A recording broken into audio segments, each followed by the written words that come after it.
Sinong susunod?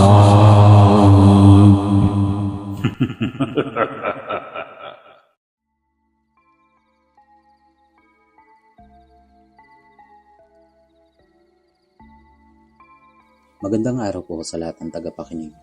Sa mga gusto pong magpadala ng kanilang sariling kwento patungkol sa mga kababalaghan base sa tunay na pangyayari, huwag po kayong mahiyang mag-message sa aming Facebook page para maitampok natin sa susunod na kwento. And also, mapakikinggan na rin po ang ating Siso Story sa aming YouTube channel, Instagram, and TikTok. And bago po tayo magpatuloy sa ating kwento, pwede ka bang mag-react or mag-like sa ating video? Dahil malaking tulong po sa aming maliliit na content creator ang pag-react mo sa aming mga videos kagaya nito. Muli, maraming salamat po. God bless and stay safe everyone.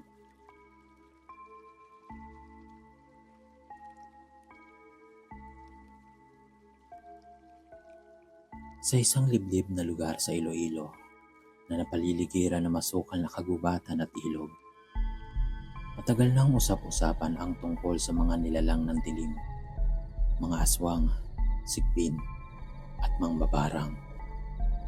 Ngunit sa tagal ng panahon, naging tahimik na ang bayan hanggang isang araw, nagsimula na naman maglaho ang mga alagang hayop ng mga residente. Kalaunan, mga bata na ang nawawala.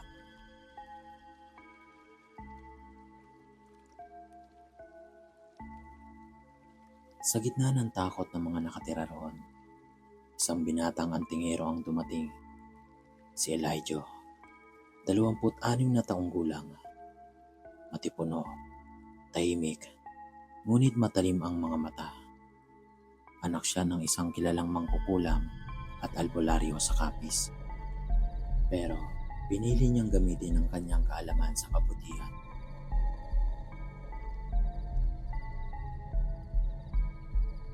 Dumating si Elijah sa baryo sakay ng luma niyang motorsiklo. May bit-bit na itim na backpack na puno ng iba't ibang anting-anting. Mutihan ng saging, tawas, langis ng niyog na may orasyon, buntot pagi at balat ng ahas.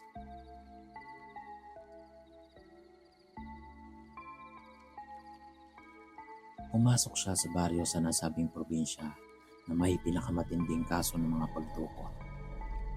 Sa barangay hall, sinalubong siya ni Kapitan Beltran, isang matandang lalaking puno ng pag-aalala. Kung totoo man ang mga alam mong yan, sana matulungan mo kami. Kahit mga sundalo wala ring nagawa.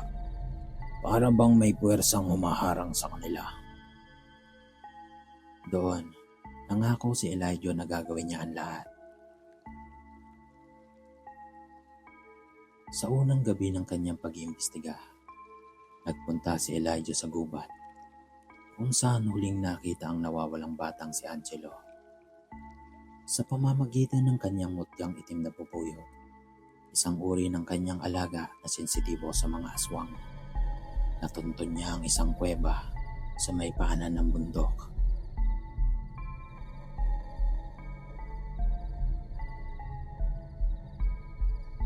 Sa loob ng kuweba, may amoy na nabubulok na laman at mga batong may dugo. May nakasulat din sa mga pader gamit ang sinaunang baybayin. Isa itong orasyon na panlilinlang. Mula sa likod ng isang bato, bigla siyang sinugod ng isang nilalang. Hindi ito ganap na tao, hindi rin hayop. Balat nito'y parang balat ng paniki. Ang mga mata'y pula, ang ngipin ay matatalas. Pinigilan ito ni Elijah gamit ang langis na may orasyon. Sumigaw ito, sabay lumipat paalis. Hindi ordinaryong aswang ito. Isa siyang halimaw na ginamitan ng itim na dasal.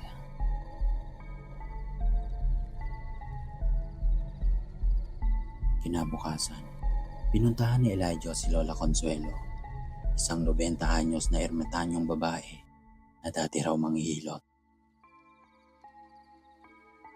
May isa sa mga anak ng baryo ang sinumpa ng kanyang ina, isang sanggol, na nilunod noon at ibinaon sa ilalim ng puno ng balete. Ngunit hindi ito namatay. Siya ay naging nilalang ng dilim.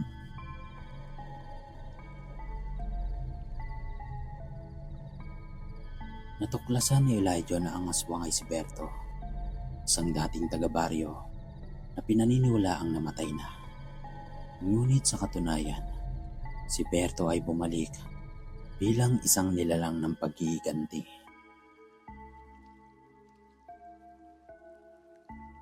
Sa loob ng 3 araw, gumamit si Elijah ng mga anting-anting para itaboy ang mga masamang enerhiya sa baryo.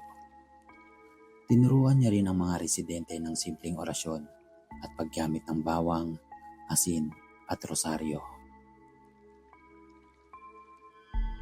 Gumawa rin si Elijah ng bitag sa gubat gamit ang pulang sinulit na may dasal, langis na nyog na may tatak ng krus, at palaspas mula sa simbahan. Ilang beses sinubukan ng aswang atakin si Elijah, ngunit hindi ito nagtagumpay. Bispiras ng pista ng bayan, sabay ng kabilugan ng buwan. Sa oras na nagkakantahan at nag-aalay ng sayaw ang mga tao, doon dumating ang aswang.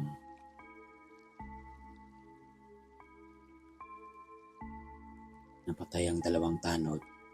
Ang mga bata ay nawala sa gitna ng kasayahan. Biglang nagdilim ang paligid. Mula sa itaas ng puno ng mangga, pumaksak si Berto.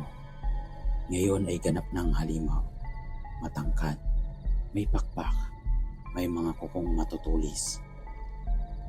Nagharap sila ni Elijah sa gitna ng plaza. Hindi mo ako mapipigil. Tugo ang kabayaran ng ginawa sa akin, sabi ng halimaw. Ang kabayaran ng kasamaan ay hustisya, at ito ang dala ko. Tugon ni Elijah sa halimaw. Dito na ginamit ni Elijah ang kanyang panguling anting-anting, ang tandok ng San Benito. Isang mutyang sinasabing makakapatay sa halimaw kung ididikit sa pusot habang binibigkas ang dasal ng 7 liwanag. Matinding laban ang naganap. Sinaksak ni Elijah si Berto sa dibdib gamit ang tandok. Umingal-ngal ang halimaw. Umilaw ang buong katawan ni Elijah, parang kidlat ang bumalot sa buong plaza. Sumigaw si Berto, umiyaw ng pagdurusa, bago siya nagliyab at tuluyan naging abo.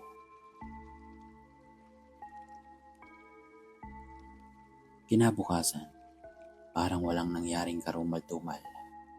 Tahimik ang hangin, malinis ang kapaligiran. Bumalik ang mga bata. Tila nawala lang sa loob ng ilang araw. Ipinagdiwang ng buong barangay ang kabayanihan ni Elijah. Ngunit si Elijah ay agad na umalis nang wala ni isang nakakita. Tahimik siyang umalis, parang anino. Pero habang may mga tulad niya, hindi kami kailanman matatakot sa dilim. Pahabol na sabi ni Kap Beltran. Makalipas ang ilang buwan, sa ibang probinsya sa Visaya, may bagong kwento na naman ng pagsalakay ng mga nilalang ng dilim. At isang lalaki na misteryosong dumarating, bit-bit ang kanyang anting-anting.